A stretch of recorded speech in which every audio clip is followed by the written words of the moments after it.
Haryana at 9 PM news channel में आप सबका स्वागत है। आइए आपको कराते हैं खबरों। खरखुदा के जाने माने समाज सेवी हीरालाल को आगामी नगरपालिका चेयरमैन के चुनाव में अपना कीमती वोट देकर सफल बनाएं।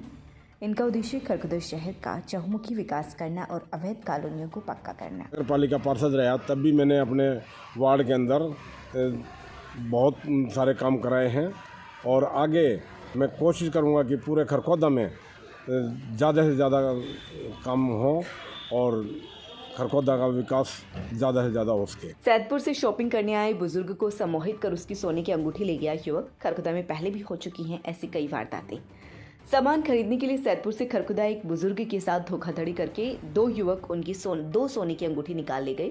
बुजुर्ग की तरफ से खरखुदा थाने में जाकर अपनी शिकायत दी गई, जिस पर पुलिस ने विश्वासघात करके वह धोखाधड़ी करने का केस दर्ज कर लिया है। बुजुर्ग धर्मवीर का कहना है कि शुक्रवार को वह किसी काम को लेकर खरखुदा गया था। इस दौरान दिल्ली मार्ग पर वह धर्मशाला के पास कुछ सामान खरीद रहा था कि बाइक पर आई एक युवक ने उसके पास आकर पेंशन कार्यालय के बारे में पूछा। इसी दौरान एक और युवक आकर उसके पास खड़ा हो गया और दोनों ने मिलकर उसे अपनी बातों में उलझाते हुए उसकी दोनों अंगूठियां निकलवा ली। दोनों ने उससे कहा कि कुछ ही देर में आपके पास पैसे आ जाएंगे और इसके बाद दोनों बाइक पर बैठकर फरार हो गए। कुछ देर बाद उसे खुद के साथ हुई धोखाधड़ी का एहसास हुआ तो उसने खरखुदा थाने में जाकर मामले की शिकायत दी, जिस पर पुलिस ने केस दर्ज कर लिया है। शनिवार को खरखुदा की राजकीय कन्या वरिष्ठ माध्यमिक विद्यालय में समाज सेवी आजाद भौरैया का NSS शिविर के शुभारंभ पर स्वागत किया गया, क्योंकि समाज सेवी आजाद भौरैया ने समाज उत्थान के साथ साथ स्कूल के उत्थान में भी अहम भूमिका निभाई है। आजाद भौरैया समाज सुधारक चौधरी भरत सिंह के पुत्र हैं और मौजूदा विधायक पवन खरखुदा के पिता के साथ साथ स्कूल SMC मेंबर भी हैं, जो स्कूल के उत्थान में अहम भूमिका निभाते हैं। इस मौके पर प्रिंसिपल नीलम दलाल व प्राध्यापक सतबीर शास्त्री और NSS प्रोग्राम ऑफिसर ने बताया कि किस तरह से आजाद भौरैया ने समाज उत्थान में अपनी भूमिका निभाई। मौके पर समाज सेवी आजाद भौरैया ने कहा कि जिस घर में बेटी है वह घर हमेशा खुशियों से भरा रहता है। उन घरों की हालात देखो जहां बेटी जन्म नहीं लेती, वो बेटी के लिए तरसते हैं। बेटियां बेटों से कहीं आगे हैं, इसलिए धिक्कार है ऐसे लोगों पर जो बेटियों को गर्भ में ही मरवाने की सोचते हैं। इस मौके पर विधायक पवन खरखुदा ने कहा कि खरखुदा के विकास में कोई कमी नहीं रहेगी। यहाँ किसी अफसर को न खाने देंगे न खुद खाएंगे। इस अवसर पर प्रिंसिपल नीलम दलाल ने बताया कि पहले स्कूल का रिजल्ट डाउन था, लेकिन अब 100% रिजल्ट है। ये सब माहौल बदलने व स्टाफ की मेहनत से हुआ है। इस समारोह में जिला परिषद चेयरपर्सन मोनिका दहिया, भाजपा नेता नरेश पाराशर, प्रोग्राम ऑफिसर प्रोमिला, सतबीर शास्त्री, देवव्रत शर्मा सहित विभिन्न पदाधिकारी उपस्थित रहे। प्रत्येक व्यक्ति जीवन में भौतिक वस्तुओं का सुख त्याग कर ही सच्चा सुख आनंद प्राप्त कर सकता है। कुलदीप बिजनौर महर्षि दयानंद सरस्वती के 200वीं जयंती के अवसर पर रोहना गांव में स्थित आर्य समाज मंदिर में 2 दिवसीय मधुर भक्ति संगीत का कार्यक्रम शुरू किया गया। आचार्य भजनोपदेशक कुलदीप ने कहा कि सांसारिक वस्तुएं एक सीमा तक ही सुख देती हैं, जबकि परमेश्वर की भक्ति में अनंत सुख प्राप्त होता है। इस भक्ति रूपी सुख अमृत कर्मों वालों को ही प्राप्त होता है। भजनोपदेशक कुलदीप बिजनौर ने उदाहरण दिया कि कुछ लोगों के कर्म में ही ये सुख नहीं होता।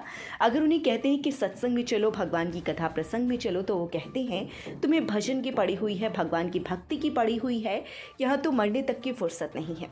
लेकिन थोड़ी ही देर बाद वही व्यक्ति एक ऐसी जगह पर बैठा हुआ है, ताश खेल रहा हो। उस व्यक्ति से पूछा, यह क्या कर रहे हो तुम? थोड़ी देर पहले जो व्यक्ति कहता था कि भगवान का सत्संग में जाने का समय नहीं है, उसके पास जो अब ताश खेल रहा है, कहता है टाइम पास कर रहा है, लेकिन भक्ति से दूर रहता है। सारी उम्र व्यक्ति गुजार देता है, लेकिन भक्ति के लिए कुछ नहीं करता। लाखों रुपए बाथरूम पर लाखों रुपए खर्च करते हैं, लेकिन घर के यज्ञ और उपासना कक्ष नहीं बनाते, जबकि सच्ची शांति और सुख भक्ति से मिलने हैं। सांसारिक सुख रूपी वस्तुएं एक दिन समाप्त हो जाएंगी, लेकिन भक्ति का सुख निराला है, जो पूरी जिंदगी साथ रहेगा। जिन लोगों पर परमात्मा की दृष्टि होती है वही इस मार्ग पर चलते हैं। क्यों कुछ लोग जानबूझकर इस मार्ग से भटक जाते हैं। इस मौके पर वेद प्रकाश आर्य, ओम प्रकाश आर्य, कृष्ण आर्य, हरियाणा प्रदेश आर्य प्रतिनिधि सभा के पूर्व अध्यक्ष मास्टर रामपाल दहिया, मास्टर महेंद्र सिंह, गुरुकुल बरोना से आचार्य प्रदीप सहित विभिन्न गणमान्य व्यक्ति उपस्थित रहे। खांडा रोड स्थित कल्पना चावला विद्यापीठ में कल्पना चावला को भावपूर्ण श्रद्धांजलि दी गई। मंच का संचालन अध्यापिका काजल ने किया। यह आयोजन प्राचार्य उषा वत्स व प्राथमिक प्रभारी रीतू के नेतृत्व में हुआ। सभी अध्यापक अध्यापिकाओं और सभी कक्षाओं के प्रतिनिधियों ने कल्पना चावला के चित्र पर फूल अर्पित करके भावपूर्ण श्रद्धांजलि दी। विद्यार्थियों ने कल्पना चावला से संबंधित कविताएं व उनकी जीवन यात्रा को एक नाटक के माध्यम से प्रस्तुत किया। अध्यापिका हेमलता ने विद्यार्थियों को कल्पना चावला के पूर्ण जीवन परिचय से अवगत कराया। कन्या महाविद्यालय खरकुदा में योग क्लब प्रभारी डॉक्टर दर्शना और डॉक्टर प्रमिला ने उच्चतर शिक्षा निदेशालय के निर्देशानुसार चलाए जा रहे हर घर परिवार सूर्य नमस्कार अभियान के तहत तीसरे दिन योग क्रियाओं और सूर्य नमस्कार के साथ साथ एक विस्तृत व्याख्यान का आयोजन कराया। आधुनिक जीवन में सूर्य नमस्कार का महत्व विषय पर संस्कृत विभागाध्यक्षा ममता ने अपने विचार रखे। उन्होंने छात्राओं को यम, नियम, आसन, प्राणायाम, प्रत्याहार, ध्यान, धारणा, समाधि के विषय में विस्तार से बताया और उनके महत्व को बताते हुए कहा कि आज की भागदौड़ भरे जीवन में शारीरिक और मानसिक बीमारियों से बचने के लिए तथा तन, मन और आत्मा की शुद्धि के लिए योग एवं प्राणायाम के साथ साथ सूर्य नमस्कार का अभ्यास हमें प्रतिदिन करना चाहिए। उन्होंने योग के बारे में बताते हुए कहा कि सत्य बोलना, अहिंसा का पालन करना, मीठा बोलना, मौन रहना, एकांत में आत्मचिंतन करना, यह सभी योग के ही अंतर्गत आते हैं।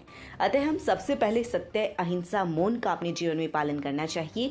उसके साथ ही सुबह शाम योग के साथ साथ प्राणायाम और ध्यान लगाना चाहिए। डॉक्टर सेठी अमर अस्पताल, यूनिट ऑफ ट्यूलिप हॉस्पिटल अब आपके शहर खरखुदा में जनरल सर्जन और स्त्री एवं प्रसूति विभाग 1 दिसंबर 2024 से 24 घंटे उपलब्ध रहेंगे।